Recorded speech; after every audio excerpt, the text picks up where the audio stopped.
বলো ছেলেরা বাপ, তোমরা নিজেরা পরিচয় দিচ্ছ মুসলমান। তুমি বলো তোমার বাবা মুসলমান, মা মুসলমান, তুমি মুসলমান। যতবার তোমার ধর্মের পরিচয় জিজ্ঞাসা করছে ততবারই তুমি বললা ধর্ম তোমার ইসলাম, রব তোমার আল্লাহ, নবী তোমার মুহাম্মাদুর রাসূলুল্লাহ সাল্লাল্লাহু আলাইহি ওয়াসাল্লাম, কিতাব তোমার কোরআন। তুমি বললা তুমি মুসলমান। হায়, অথচ খোদার 365 দিন, এক বছর এমন পার হয়েছে যেই এক বছরে নাফরমান কোনদিন ফজরের নামাজ পড়েনি। হায় নির্লজ্জ বেহায়া, এই অসভ্য, কেমনে নিজের পরিচয় দিলা মুসলমান? মুসলমান এত বড় জানোয়ার হয়? মুসলমান 365 দিন নামাজ পড়ে না, এটারে মুসলমান বলে? তোমার বিবেকে কি বলে? তোমার ইনসাফে কি বলে বেটা? তোমার বিবেকে কি বলে? একটা ছেলে বলো, একজন বাবা বলেন 30 বছর একজন মুসলমান সুদ খায়, এটা মুসলমানের বাচ্চা?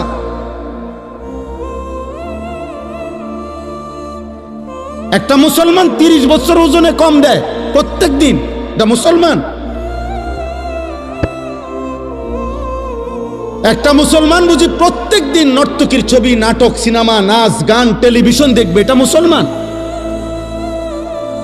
একটা মুসলমান বুঝি 60 বছর পর্যন্ত বিড়ি সিগারেট খাবে, এটা মুসলমান?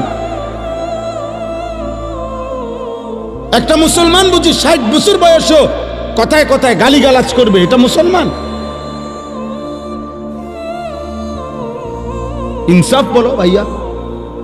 যদি মানুষ হয়ে থাকো, জানোয়ার না হও, যদি ইনসান হও, যদি মায়ের পেটে জন্ম নিয়ে থাকো, যদি কোনো মুসলমান মার দুধ খাইয়া থাকো ছেলে, তাহলে মুসলমান এত বড় নিকৃষ্ট কেমনে হয়?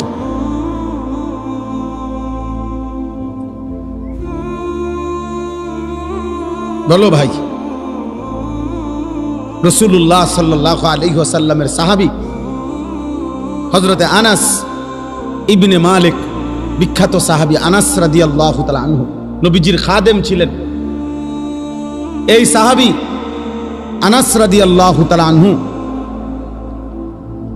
ওমর রাদিয়াল্লাহু তাআলা আনহুর জামানায়, হযরতে ওমর যখন ইসলামের দ্বিতীয় খলিফা ছিলেন, তখন পারস্যে একটি যুদ্ধে মুসলিম সাহাবারা যুদ্ধের ময়দানে সাহাবায়ে কেরাম একটানা 24 ঘন্টা, মানে সারা দিন যুদ্ধ করছে, সারা রাত যুদ্ধ করছে। ঘটনাচক্রে ফজরের মুহূর্তে যুদ্ধের ময়দানের অবস্থা এমন তীব্র ছিল যে কোনোভাবে চূড়ান্ত মুখোমুখি দুশ্মনে আর মুসলমানে সাহাবেরা এভাবে ভিতরে ঢুকে গেছে যে যুদ্ধের তীব্র লড়াই চলতেছিল। ওই কিতাবে স্পষ্ট সব তারিখে আছে। ফজরের নামাজ ওয়াক্ত চলে যাইতেছে, কিন্তু মুসলিম সাহাবীরা যুদ্ধের ময়দানে যুদ্ধটা শেষ করতে পারতেছে না কোনোভাবে, কিন্তু ওনারা তীব্র আক্রমণ কইরা শেষ পর্যন্ত যখন আল্লাহ মুসলমানদের বিজয় দিছে, কিন্তু ঘটনাচক্রে এরই মধ্যে সূর্য উঠে গেছে, ফজরের ওয়াক্ত শেষ হয়ে গেছে। সাহাবায়ে কেরাম সূর্য উঠার পরে গিয়া ফজরের নামাজ কাজা করছে। এই একবার আমি নিজে ইতিহাসের নির্ভরযোগ্য কিতাবে পড়ছি রে ভাই। কিতাবে আছে হযরত আনাস রাদিয়াল্লাহু তাআলা আনহু পরবর্তীতে মৃত্যু পর্যন্ত, আনাস রাদিয়াল্লাহু তাআলা আনহু লম্বা হায়াত পাইছিলেন, উনি অনেক হায়াত পাইছেন, 90-এর ঊর্ধ্বে। পরবর্তী একেবারে বৃদ্ধ অবস্থায়ও যখনই ওনার কাছে ওই যুদ্ধের ঘটনা বলতো, মুসলমানদেরকে আল্লাহ বিজয় দিছেন, উনিও ছিলেন ওই যুদ্ধে, উনি অজরে কাঁদতে শুরু করতেন, কসম খোদার। তো অন্যান্যরা যখন জিজ্ঞেস করতো যে আনাস রাদিয়াল্লাহু তাআলা আনহুকে, সাহাবী আপনি এই যুদ্ধের কথা বললেন, কাঁদেন কা? এই যুদ্ধে তো মুসলমানদের পরাজয় হয় নাই, বিজয়ী হয়েছে, আপনি কাঁদেন কেন? উনি বলছে আল্লাহর কসম, এটাই তো সেই যুদ্ধ যেই যুদ্ধ জীবনে আমার একবার ফজরের নামাজ কাজা করে ফেলছে।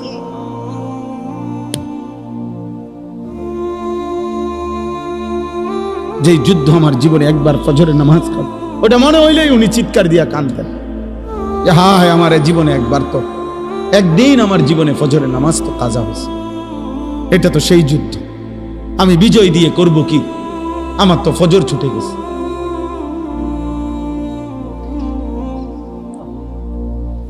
পুরা হায়াতে একদিনের একটি ফজরের নামাজ কাজা হয়েছে, ছেড়ে দেয় নাই। এর জন্য দোস্ত এই পরিমাণ কাঁদছেন যে মৃত্যু পর্যন্ত কাঁদছেন, মৃত্যু পর্যন্ত এই কথা মনে রাখছেন। 18 বছর 20 বছরের প্রিয় ভাই, কিশোর নওজোয়ান সন্তান আমার 16 বছরের সন্তান আছে। তাইলে তোমরা যাদের বয়স 16, তুমি আমার সন্তান, তুমি আমার সন্তান। আমি তোমারে বললাম 18 বছর 20 বছরের ছোট ভাই, তোকে আমি বললাম, জানতে চাইলাম তোমার কি মনে আছে মোট তোমার এই পর্যন্ত কতগুলো ফজরের নামাজ ছুটে গেছে?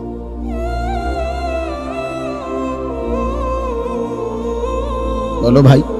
হুজুর এই মাত্র ফজরের নামাজের কথা বললেন। আহা, রাসূলুল্লাহ সাল্লাল্লাহু আলাইহি সাল্লাম স্পষ্ট বলছেন, লা ইয়াশহাদুহুমা মুনাফিকুন। এশার নামাজ এবং ফজরের নামাজে উপস্থিত হয় না কে? নবীজি পরিষ্কার বলছে, মুনাফিকুন, মুনাফিক। নবীজি স্পষ্ট বলছে যে ফজরের নামাজ পড়ে না সে মুনাফিক, যে এশার নামাজ পড়ে না সে মুনাফিক। তো সুপারিশ মিলবে কার থেকে বাবা? হ্যাঁ, যিনি সুপারিশ করবেন উনি তো তোমাকে বললেন মুনাফিক। তো তোমার সুপারিশ করবে তোমার কোন আব্বা, তোমার কোন বাপে সুপারিশ করবে? হ্যাঁ, সুপারিশ কি? নবীর সুপারিশ মানে এটার কোনো নিয়ম কানুন নাই। নবী সাল্লাল্লাহু আলাইহি সাল্লাম দুনিয়াতে নাফরমান মৃত্যু পর্যন্ত বিড়ি খাইতে থাকবে, আর মরলেই হাসরের ময়দানে নবী সুপারিশ করে জান্নাত, এই তো না? সুদ খাইতে খাইতে কবরে যাবে, নবীজি হাসরের ময়দানে জান্নাত দিয়ে দিবেন সুপারিশ করে, এই তো সুপারিশ নাকি? কথা বলেন না কেন? এই সুপারিশ। তুমি যুবক নারী দেখতে দেখতে, উলঙ্গ ছবি দেখতে দেখতে, আরে নাফরমান বেনামাজি এই সেজদাবিহীন কপাল নিয়ে তুমি কবরে যাইবা, আর নবী তোমারে সুপারিশ করে জান্নাত দিয়ে দিবে, এইটা নি সুপারিশের অর্থ? কে বলছে এই কথা? কোনো নিয়ম কানুন নাই, কোনো কাগজপত্র নাই, কোনো ফাইলপত্র নাই। আহা, আহ, ধোকা দিছে অনেকের, যে কতক্ষণ ডুললে আর গজল গাইলে আর দুইয়ান দুইয়ান জিলাপি খাইলে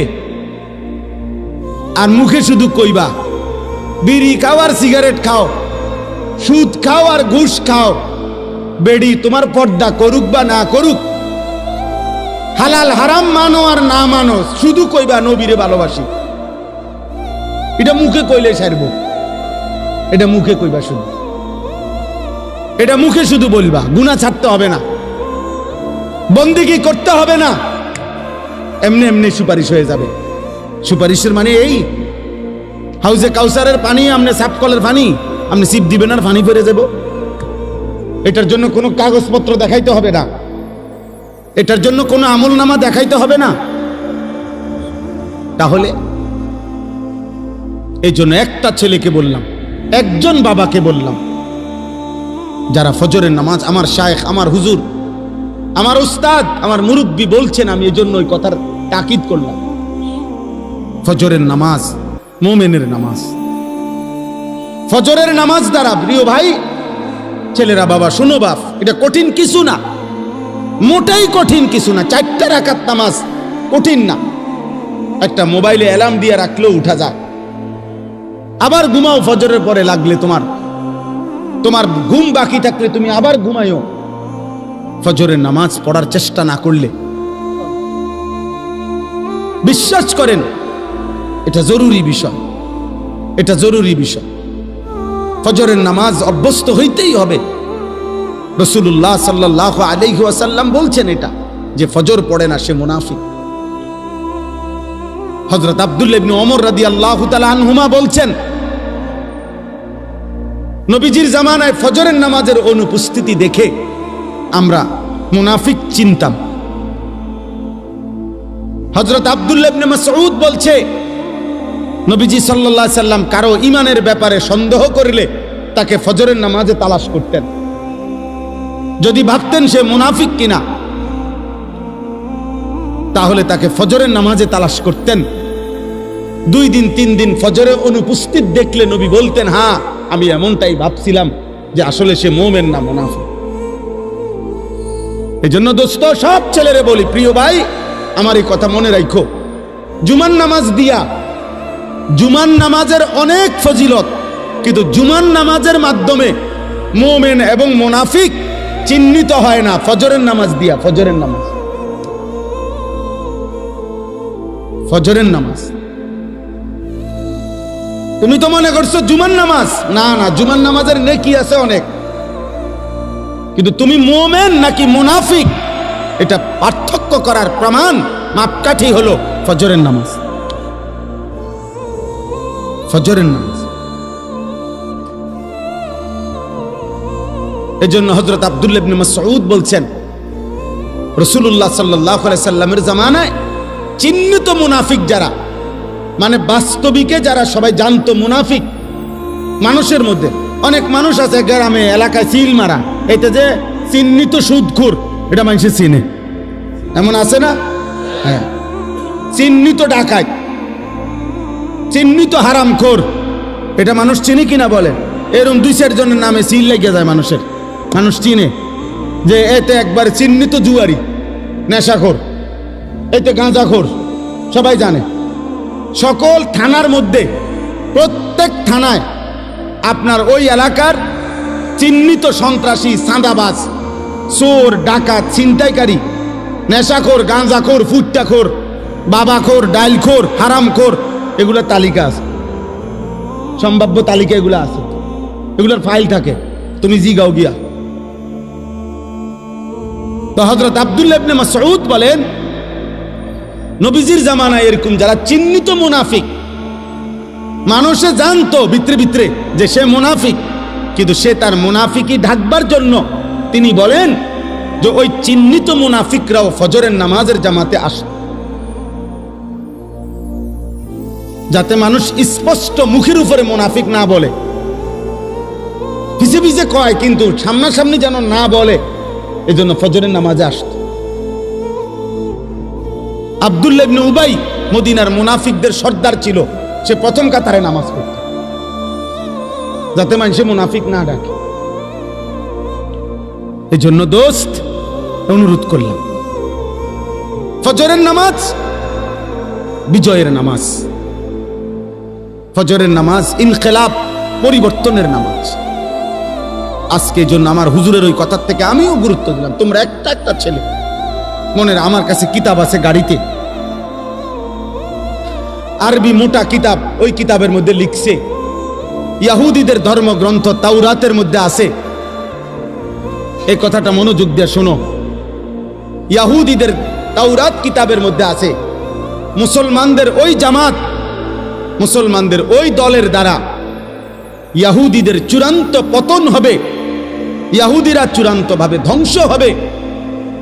কিতাবে লিখছে, তাওরাতের ভবিষ্যৎবাণী হলো, আল্লাযীনা কানু ফি সালাতিল ফজর কাসালাতিল জুমআ, মুসলমানদের যেই জামাত ফজরের নামাজে ওই পরিমাণ, জুমার নামাজে যেই পরিমাণ। কসম খোদা, ফজর আর জুমা বরাবর না হলে ওই দলের হাতে, ওই ব্যক্তিদের হাতে ইহুদিদের পতন হবে না, বরাবর হইতে হবে। এখন আমাদের জুমার নামাজ আর ফজরের নামাজ বরাবর, আরে মুসল্লি বরাবর 50, 4 ভাগের 1 ভাগ। আমাদের বিজয় অনেক দূরে, আমাদের বিজয় এখনো অনেক দূরে,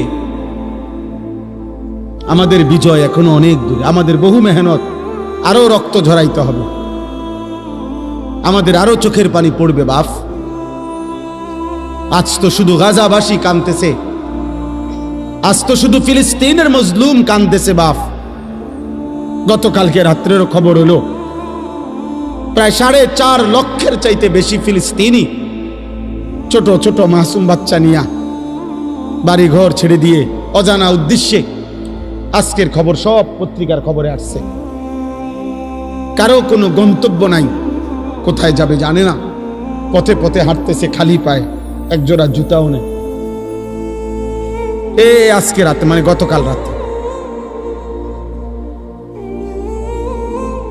নৌবহর যেই জাহাজ সমুদ্র ফ্লোটিলা,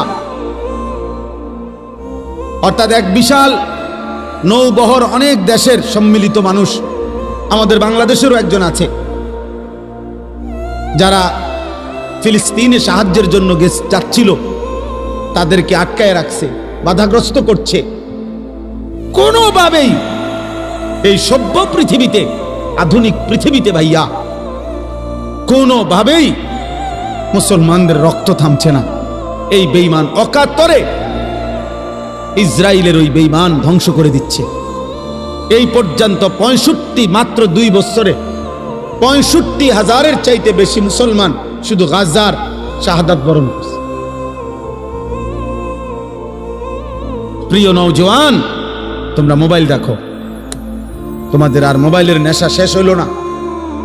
তোমরা নারী দেখো বাবা, তোমরা উলঙ্গ ছবি দেখো, তোমরা আর আল্লাহকে সেজদা দিও না, কারণ তোমাদের আল্লাহও লাগবে না, তোমাদের মরণও লাগবে না। তোমরা দেখো, নারী দেখো, ছবি দেখো, মোবাইলের অশ্লীল দৃশ্য দেখো, আর মোটরসাইকেল চালাও, আর সমবয়স বন্ধুদেরকে আড্ডা দাও, নেশা করো, গাঁজা খাও, যা মন চায় তাই করো, কারণ তোমাদের উপরে কোনো মুসিবত আসবে না। তোমাদেরকে শয়তান বলে দিছে, তোমাদেরকে ইবলিস বলে দিছে, তোমাদেরকে শয়তান বলে দিছে যে তোরা ঘাবড়াইস না, তোরা নাফরমানি করতে থাক, আমি দেখবো তোদেরকে। হ্যাঁ, ইন্নামা ইয়াদউ হিজবাহু লিয়াকুনু মিন আসহাবিস সাঈর। আল্লাহ বলছে শয়তান তার দল বলকে ডাকতেছে প্রতিদিন যেন সকলে মিলে জাহান্নামী হয়, জাহান্নামী হয়।